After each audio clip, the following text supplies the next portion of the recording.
Hi viewers, welcome to our channel. Anti immigration కి వ్యతిరేకంగా London లో పెద్ద ఎత్తున నిరసనలు అయితే వ్యక్తం అవుతున్నాయి. దాదాపు 1,50,000 మంది రోడ్ల మీదకి వచ్చేసి నిరసనలు చేయడం, ఒక ఘర్షణ వాతావరణం నెలకొనడం, ఒక ఉద్రిక్త పరిస్థితి అక్కడ ఉండడం మనం చూస్తూ వస్తున్నాం. అసలు ఏం జరుగుతుంది లండన్ లో, ఎందుకు ఈ స్థాయిలో నిరసనలు చేస్తున్నారు, మరి ఎటువంటి పరిణామాలకు దారితీసే అవకాశం ఉంది? ఇప్పుడు దీనిపైన డిస్కస్ చేయడానికి ప్రజెంట్ మనతో పాటు సీనియర్ జర్నలిస్ట్ దుర్గా వడ్లమణి గారు ఉన్నారు. వారిని తెలిసిన ప్రయత్నం చేద్దాం. నమస్కారం మేడం. నమస్తే అండి. మేడం, ఈ మధ్య కాలంలో అంటే యాంటీ ఇమిగ్రేషన్ సంబంధించి పెద్ద ఎత్తున ప్రపంచవ్యాప్తంగా చాలా దేశాల్లో అయితే ఇలా నిరసనలు అయితే వ్యక్తమవుతున్నాయి. మొన్న ఆస్ట్రేలియాలో చూసాం, నిన్న లండన్ లో సో 1,50,000 మంది రోడ్డు మీదకి రావడం, అంత పెద్ద ఎత్తున నిరసనలు జరగడం, అంటే ఏం జరుగుతుంది లండన్ లో, ఎందుకు ఈ స్థాయిలో నిరసనలు చేస్తున్నారు, మరి ఇది ఎటువంటి పరిణామాలకు దారితీయచ్చు మేడం? మనం భారతదేశంలోనే చూస్తున్నాం కదండి. ఉమ్, ముఖ్యంగా తెలంగాణలో మనం చూసాం, ఉమ్, ఆంధ్ర వాళ్ళు వెళ్ళిపోవాలి, మార్వాడీస్ గో బ్యాక్. అవును. అంటే వాళ్ళు ఇక్కడేమీ నాశనం చేయలేదు. ఉమ్, ఇప్పుడు ఆంధ్ర వాళ్ళు ఇక్కడికి రావడం వల్ల వచ్చిన నష్టం ఏం జరగలేదు. ఉమ్, అదే విధంగా మార్వాడీస్ వల్ల నష్టం జరిగింది అంటున్నారు. ఉమ్, నష్టం జరిగితే అది ఏ రకంగా జరిగిందో వాళ్ళే చెప్పాలి. ఓకే. అంటే పక్కవాడు బాగుపడుతున్నాడని మనం బాధపడడం కంటే మనం ఎలా బాగుపడాలి అని ఆలోచించాం. ఉమ్, అయితే ఇక్కడ జరుగుతున్నది ఏంటంటే, మీరు అన్నట్టు ఆస్ట్రేలియా కావచ్చు, లేకపోతే అమెరికా కావచ్చు, ఇప్పుడు బ్రిటన్ కావచ్చు, వీళ్ళందరూ కూడా వలసవాదులు వెళ్ళిపోవాలి, అక్రమ వలసవాదులు వెళ్ళిపోవాలి.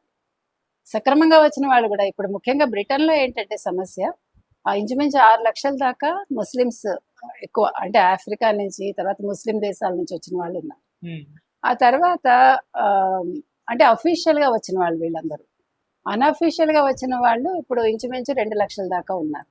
ఉమ్, వీళ్ళందరూ వాళ్ళ ఉద్యోగాలకు అడ్డుకట్ట వేస్తున్నారు.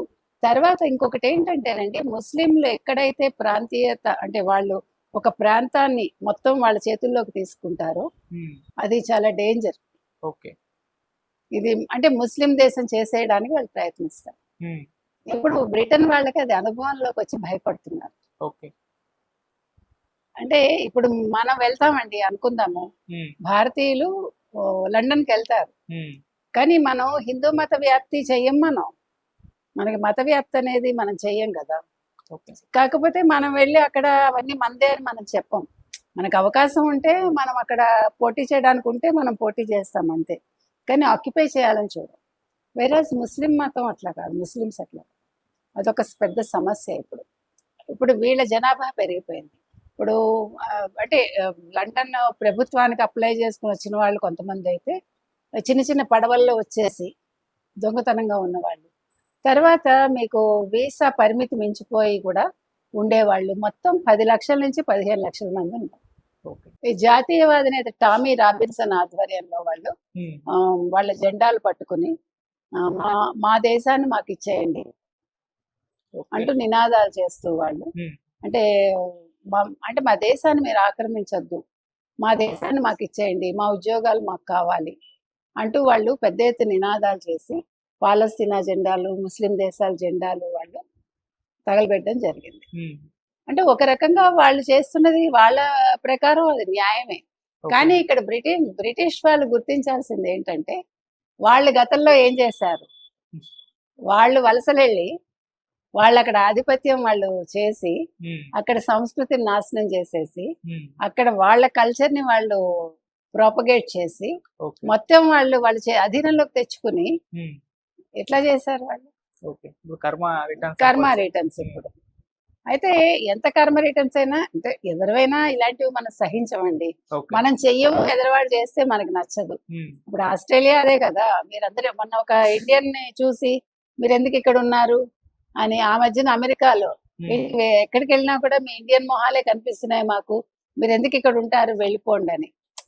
ఒకటండి, మనం ఎక్కడికి వెళ్ళినా కూడా మన పని వరకు మనం ఉండాలి. ఉమ్, నాకైతే అప్పుడు మనకి ఎక్కువ బారాతులు చేసుకోవటం, లేకపోతే పండగలు వస్తే పెద్ద ఎత్తున మనం ఊరేగింపులు వెళ్ళడం, ఇవన్నీ కూడా ఆ దేశాల్లో వాళ్ళకి ఇబ్బంది కలిగిస్తాయిగా. ఉమ్, మనం ఎక్కడికి వెళ్ళినా మనం డిస్టర్బ్ చేసే హక్కు మనకు ఉండదు.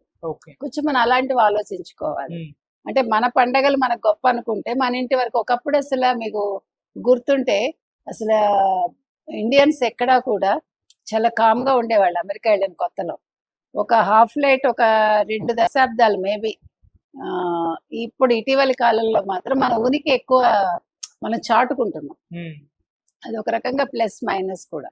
ఓకే. సో ఇవాళ బ్రిటిష్ వాళ్ళు అడిగే దాంట్లో న్యాయం ఉంది, కానీ అట్ ద సేమ్ టైం వాళ్ళు చేసిన వాళ్ళు గుర్తు తెచ్చుకోవాలి.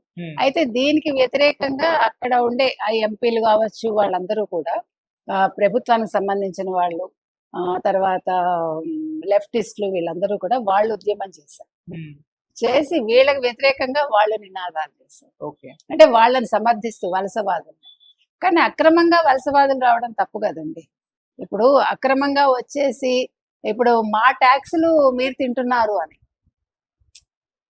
ఇప్పుడు ఇవాళ మీరు మార్వాడీస్ గో బ్యాక్ అన్నారు కదా, హైదరాబాద్ లో 73% జిఎస్టీ వాళ్ళే కడుతున్నారు. ఓకే. ఇవాళ ఇన్కమ్ ట్యాక్స్ రిటర్న్స్ మీరు చూసుకుంటే ఆంధ్ర వాళ్ళు ఎక్కువే కడతారు, తెలంగాణ వాళ్ళు కట్టట్లేదు అంటల్లా, ఆంధ్ర వాళ్ళు కూడా ఎక్కువ కడతారు. అది మనం గమనించాలి. అక్కడ అలా కాదు.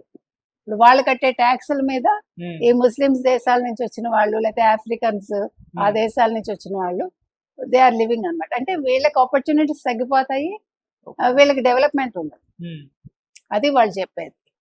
సో శనివారం సాయంకాలం ఇంత జరిగిందనమాట. వాళ్ళు బ్రిటిష్ అదేంటది ప్రభుత్వ ఆఫీసులు కావచ్చు, ఆ ఆఫీసులోకి వెళ్ళిపోవటానికి ప్రయత్నించి అదంతా కూడా వాళ్ళు ట్రై చేశారు వెళ్ళటానికి. కానీ ఎక్కడికక్కడ నిరసనకారులు అడ్డుకున్నారు అనుకోండి. ఏం చేసినా కూడా బాధాకరంగానే ఉన్నాయి. ఇప్పుడు ఇలాంటివి మనం జడ్జి చేయలేమండి. కాకపోతే అక్రమ వలసలు అనేవి ఉండద్దు.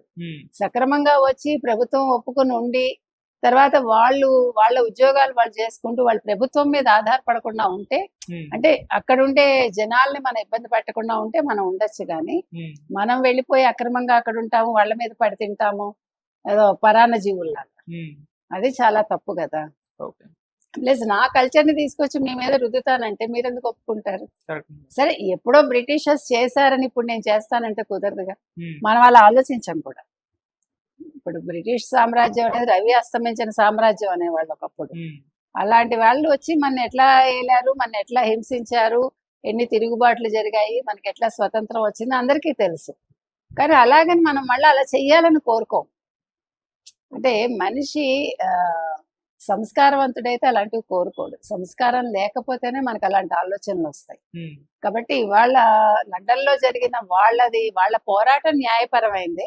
కాకపోతే అక్కడ ప్రభుత్వం ఎట్లా స్పందిస్తుంది, వాళ్ళు ఏ రకంగా దీనికి న్యాయం చేస్తారు అనేది చూడాలి.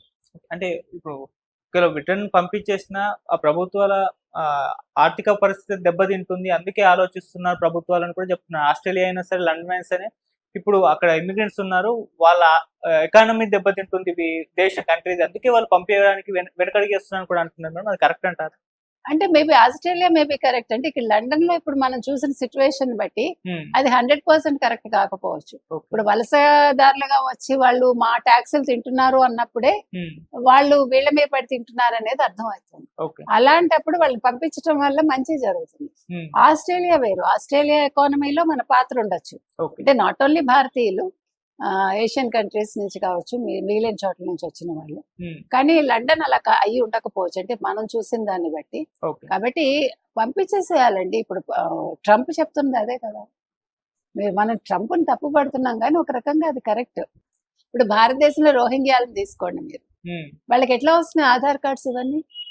పాపం వాళ్ళని బతకనిద్దామంటే పాపం ఏంటి? నా ఇంటికి రానంతసేపే నేను పాపం అంటాను, నా ఇంట్లోకి వచ్చాక నేను పుణ్యం అంటానా? నా దాకా రానంతసేపు నేను ప్రతిదీ ఒప్పుకుంటా. అంటే ఇంకొకటి అండి, మనం ప్రభుత్వానికి వ్యతిరేకంగా మాట్లాడేటప్పుడు ప్రభుత్వం చెప్పిన దాన్ని కాదు అనడం అనేది అది సహజం. అది అట్లా మాట్లాడుతున్నారు ఇప్పుడు లెఫ్టిస్టులు కావచ్చు, లేకపోతే కొంతమంది. అది నేననేది ఏంటంటే మనం వాస్తవాన్ని వాస్తవంగా చూడాలి. దానికి భిన్నంగా చూస్తే నష్టపోయేది రాష్ట్రం, తర్వాత దేశం. Thank you so much.